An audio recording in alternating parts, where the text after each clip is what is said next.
Hi there, team. I just wanted to reach out to you and talk a little bit about confirming dates for parties. I've heard from a few of you that you have several people who are interested in hosting a party, but they tell you that, oh, I'll get back to you on a date, I have to check my calendar, things like that. So I wanted to give you a couple of quick tips and how you can kind of get them to pencil in a date with you.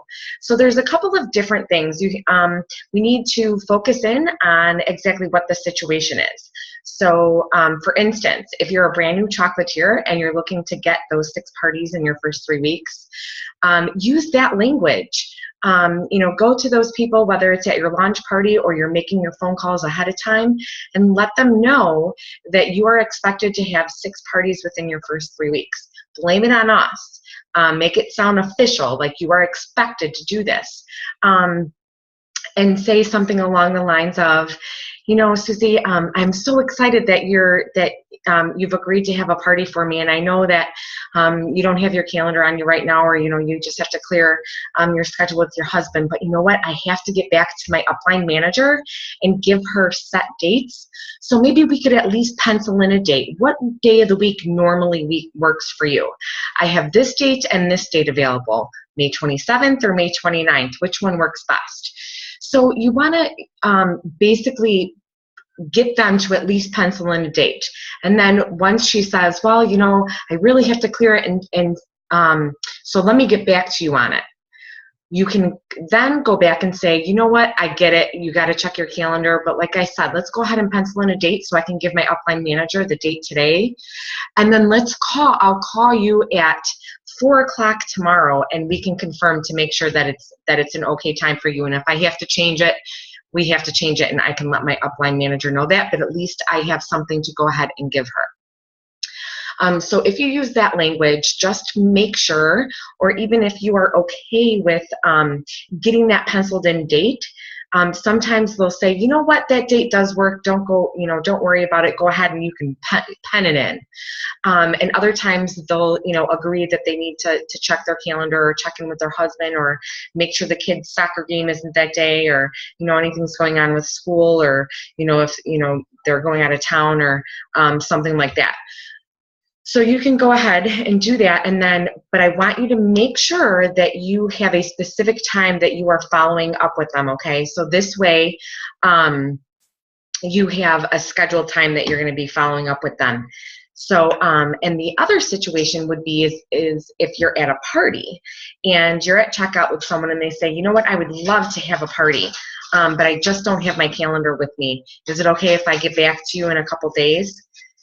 Again, you want to use the same language. You want to say, you know what, Melissa, our host tonight, she's only going to get credit if I can put in some kind of date in the computer towards her Miss Brown box. So why don't we go ahead and pencil in a date, and then I'll call you tomorrow at 4 o'clock to confirm, to make sure that that date works for you. And if it doesn't, we can go ahead and change it. But at least this way, Melissa gets credit for you booking the party with me. Does that sound like a fair idea? And then you set the specific time to follow up with them, and you pencil in the date. Great. What day of the week works best for you? I normally work Monday through Friday, or I normally work Thursdays and Friday evenings, or I normally work Saturday and Sundays. Okay, great. What time would be a good time for you and your friends? I normally host my parties around 6 and 7 p.m. in the evening. So again, you're giving them the choice of what day and what time, but you're also letting them know, here are the days that you get to choose from, and those are your open party days and times. And that's how you keep your parties in suit with your personal calendar, and it also accommodates them as well. So you mesh the two together. Always remember that you want to book your parties in as close to the current date as possible. 1 week out, and some of those are the best parties ever because it doesn't give people too long to not respond to them. Sometimes if you send out the invitations a little bit too far in advance, it's kind of humdrum, and you try and have to follow up and get people to RSVP. So that is some language, and I just want to point out one more thing. Sometimes we feel like we're being a little bit too pushy if we use language like that, And I'm letting you know now, you're not being pushy. You are making sure that you are working according to your schedule, and you're also making sure that you are getting those parties booked and not having to go and chase those people who say, yes, I want to book a party, but let me think about a date. So this way you can follow up and you can get those parties on your book, and you can work towards planning those.